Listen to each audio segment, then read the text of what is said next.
Welcome friends, स्वागत है आपका अपने चैनल इलेक्ट्रिसिटी पे।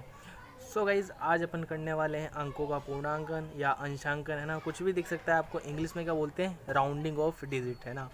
अब नॉर्मली होता क्या है, बड़ी सी संख्या लिखी होती है ना, तो उसको अपन अपने हिसाब से थोड़ी छोटी संख्या में लिखते हैं ना, छोटी संख्या में बदलते हैं ना।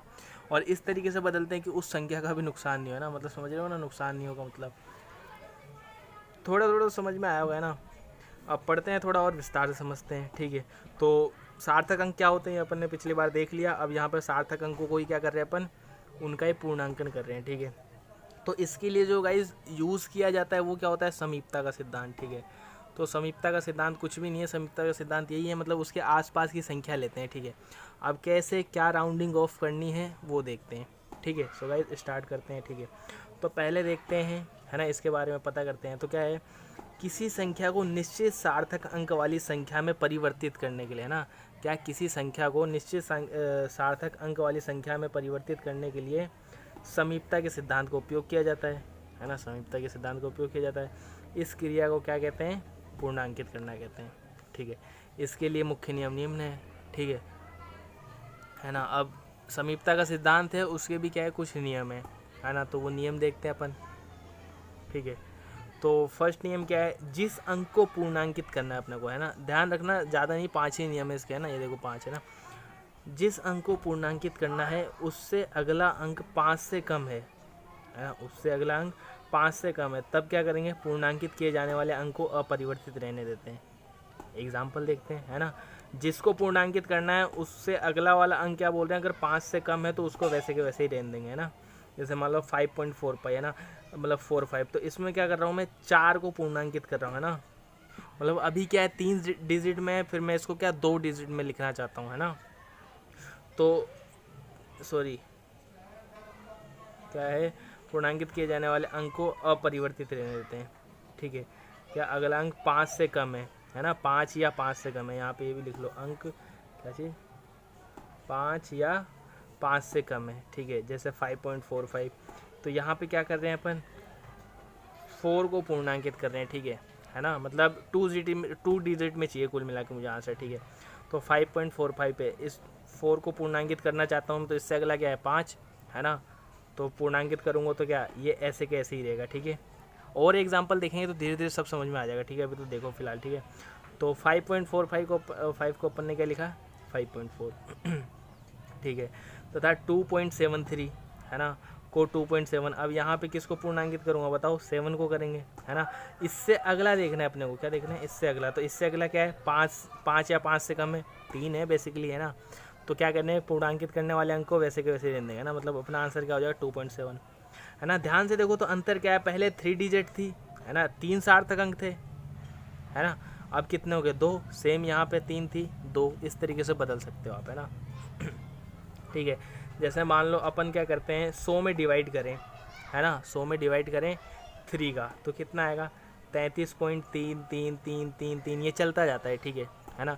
लेकिन अपन क्या करते हैं, पॉइंट के बाद क्या करते हैं, 2 अंक ही देखते हैं ना। तो अपना आंसर कहाँ तक होना चाहिए, यहाँ तक। तो अपन उस समय क्या करते हैं, इस वाले अंक को पूर्णांकित करते हैं, ठीक है ना। तो इसको कैसे करेंगे, इससे अगला वाला देखेंगे अपन, अगला वाला क्या है, 5 या 5 से कम है ना।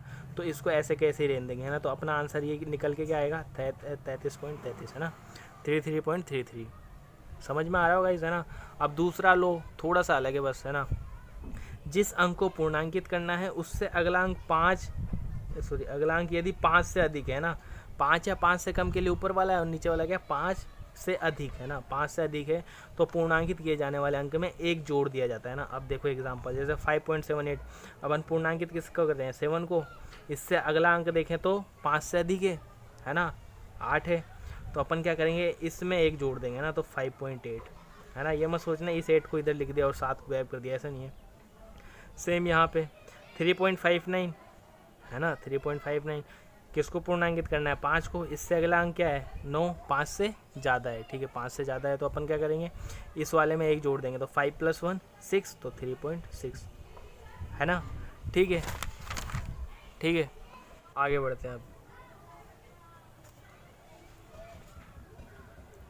ठीक है, ये दिख रहा है अब, चलो ठीक है ना। तो थर्ड लो क्या है ना, 2 देख लिया अपन है ना, जिसको पूर्णांकित करना है उससे अगला क्या हो 5 से अगर कम होगा तो उसको वैसे के वैसे ही रहने देंगे ना, 5 या 5 से कम, और अगर अगला 5 से ज़्यादा होगा तो उस वाले में 1 जोड़ देंगे, ठीक है। अब थर्ड वाला देखो क्या बोल रहे हैं, जिस अंक को पूर्णांकित करना है उसके बाद आने वाला अंक क्या है 5 है ना। जिसको पूर्णांकित करना है उसके अगला क्या है 5 है ना, ठीक है।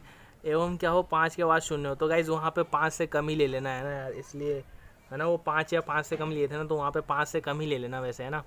अगर 5 लोगे तो 5 के बाद एक और कंडीशन आती है ना, वो देखो, जिस अंक को पूर्णांकित करना है उसके बाद आने वाला अंक क्या है 5 है, एवं 5 के बाद क्या है 0 के अलावा दूसरा अंक आता है ना। मतलब अगर मान लो अपन क्या ले रहे हैं 3.45 ले रहे हैं ना, इसको पूर्णांकित करना है, उससे अगले वाला क्या है मेरे पास 5 है ना। और 5 के बाद अगर कुछ नहीं आता है तो अपन क्या 0 ले लेंगे, है ना। लेकिन यहाँ पे क्या बोल रहा है 5 के बाद 0 के अलावा दूसरा अंक आता है ना, मान लो यहाँ पे 3 आता है, ठीक है, दूसरा अंक आता है, तो पूर्णांकित किए जाने वाले अंक में क्या 1 जोड़ देंगे ना। तो 4 को पूर्णांकित कर रहे थे तो इसमें 1 जोड़ देंगे तो क्या हो जाएगा 3.5। क्लियर, बिल्कुल सिंपल है ना। एग्जाम्पल देखते हैं इसका, ठीक है। जैसे 15.752, तो अपन पूर्णांकित किसको करेंगे 7 को, ठीक है। इससे अगला देखो 5 है ना, 5 है तो अपन क्या करेंगे उसका अगला देखेंगे, है ना। अगर उसके आगे अगर संख्या है ना 0 के अलावा कोई संख्या है तो अपन क्या कर देंगे इसमें 1 जोड़ देंगे ना, तो 15.8 हो गया, ठीक है। सेम 4.756, 5 के बाद क्या है 6, पूर्णांकित किसको करना है 7 को, 4.8। क्लियर गाइस, चलो है ना। फोर्थ पॉइंट देखते हैं ना, जिस अंक को पूर्णांकित करना है उसके बाद वाला अंक 5 है ना। अब देखो 5 है एवं 5 के बाद 0 आता है, ठीक है। अब क्या हो रहा है 5 के बाद 0 आ रहा है, ठीक है। मतलब वही 5 के बाद क्या आ रहा है 0, देखो यहाँ पे 5 के बाद आ रहा है 0, ठीक है।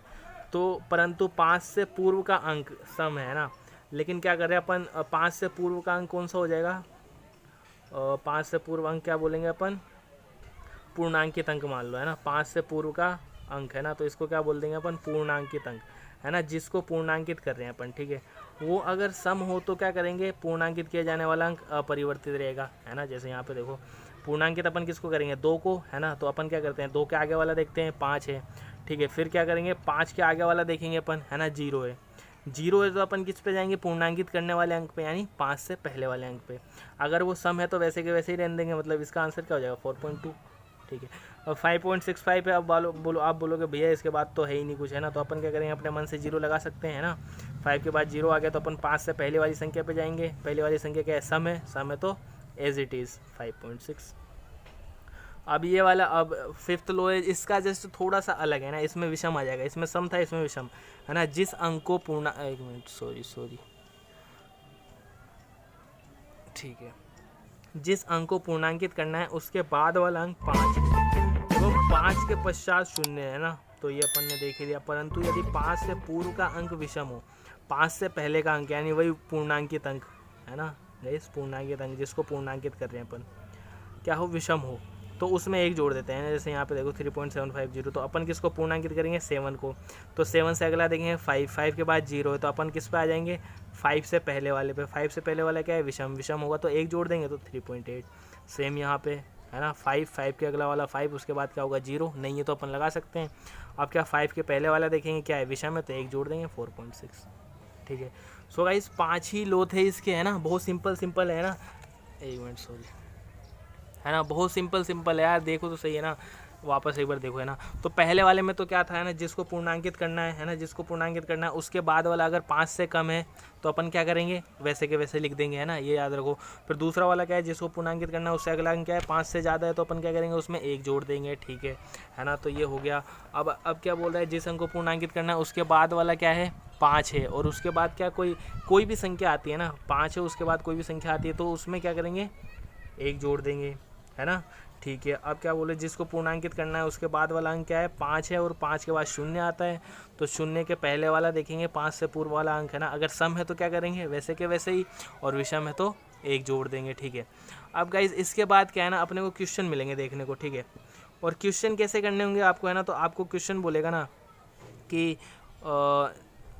निम्न प्रश्न को, या फिर मतलब क्वेश्चन दे देगा वो, है ना, और बोलेगा उचित सार्थक अंकों की सहायता से सोल्व कीजिए, ऐसे कुछ करके, है ना। तो अपन क्वेश्चन लेते हैं ना, तो सॉल्यूशन क्या होगा ये बता दूं मैं आपको पहले ना। तो सॉल्यूशन उसका कितने सार्थक अंकों में आएगा ये बताना है ना अपने को, कितने सार्थक अंकों का होगा उसका आंसर, है ना, कितने सार्थक अंकों का होगा आंसर, है ना। तो गाइस ये कुछ भी नहीं है ना, आपको जो भी डिजिट दी हुई होगी ना उसमें सबसे कम वाले जिसके होंगे ना, मान लो सबसे कम सार्थक अंक होंगे ना जिसके, उसी में आपको आंसर देना है ना। जैसे एक क्वेश्चन लेते हैं, अभी सब कुछ समझ में आ जाएगा इसे ना, डरने वाली कोई बात नहीं है, अपन सीधे साधे लो पढ़े हैं बस। अब रुक जाओ, क्वेश्चन लेता हूँ। ओके सो गाइज ये अपन ने क्वेश्चन लिया है ना, पहले पढ़ लेते हैं फिर देखते हैं। तो किसी पदार्थ के 5.74 ग्राम का आयतन है ना, 5.74 ग्राम है ना का आयतन 1.2 सेंटीमीटर क्यूब है ना। आयतन में तो क्यूब आती है, ठीक है, किसी का भी क्यूब, यूनिट का क्यूब है ना। सार्थक अंकों को ध्यान में रखते हुए ना, ये लाइन बोल रहा था मैं ना, सार्थक अंकों को ध्यान में रखते हुए इसका घनत्व ज्ञात कीजिए, ठीक है। तो सार्थक अंक देखो यहाँ पे सबसे कम है ना, इसमें कितने सार्थक अंक है, यहाँ पे कितने सार्थक अंक है, 3 है, सिग्निफिकेंट फिगर है ना, 3 सार्थक अंक है, ठीक है। इसमें कितने, 2 है ना। तो अपने को आंसर किस में देना है, कम वाले में है ना, 2 वाले में। अब कैसे देना है वो देखो है ना, पहले तो इसको सोल्व करेंगे, ठीक है। अपने को क्या निकालना है, घनत्व, ठीक है। घनत्व डी बराबर, घनत्व बराबर क्या होता है, द्रव्यमान बटा आयतन, मास अपॉन वॉल्यूम है ना। तो जो वैल्यू दे रखा है वो लिखेंगे अपन। एम अपने को क्या दे रखा है बताओ, तो एम अपने को दे रखा है 5.74 ग्राम है ना, ग्राम में दे रखा है, ग्राम में ही रखेंगे।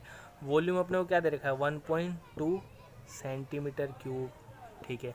डी वाले में रख देंगे है ना, अतः घनत्व बराबर है ना, घनत्व बराबर क्या हो जाएगा, एम की वैल्यू रखा अपन ने 5.74 और 1.2, ठीक है। अब इसको सोल्व करोगे आप तो आपके पास क्या वैल्यू आएगी, 4.7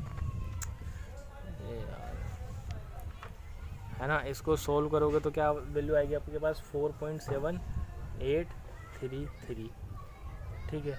और भी आगे जा सकता है, मतलब यहाँ तक छोड़ रहे अपन, ठीक है। ग्राम और सेंटीमीटर क्यूब, यूनिट जरूर लिखना है ना। देखो ग्राम ऊपर वाले से आ जाएगी है ना, मास की यूनिट यहाँ पे ग्राम में दी हुई है, वॉल्यूम की यूनिट क्या है, सेंटीमीटर क्यूब, तो ग्राम अपॉन सेंटीमीटर क्यूब, ठीक है। ये सब आपको मैं बताता ही रहता हूँ। अब इसको क्या करना है अपने को, 2 अंकों तक लिखना है ना, कितने तक लिखना है, 2। द्रव्यमान में 3 सार्थक अंक है ना, और आयतन में कितने, 2 है ना। तो घनत्व में कितने आते हैं, सार्थक अंक के हिसाब से घनत्व में कितने अंक होंगे, 2। तो अब क्या करना है अपने को, इस 8 को क्या करना है, सॉरी 2 अंक तक चाहिए ना, तो इस 7 को क्या करेंगे अपन, पूर्णांकित करेंगे। और पूर्णांकित करने का मेथड अपने ने सीख रखा है, ठीक है।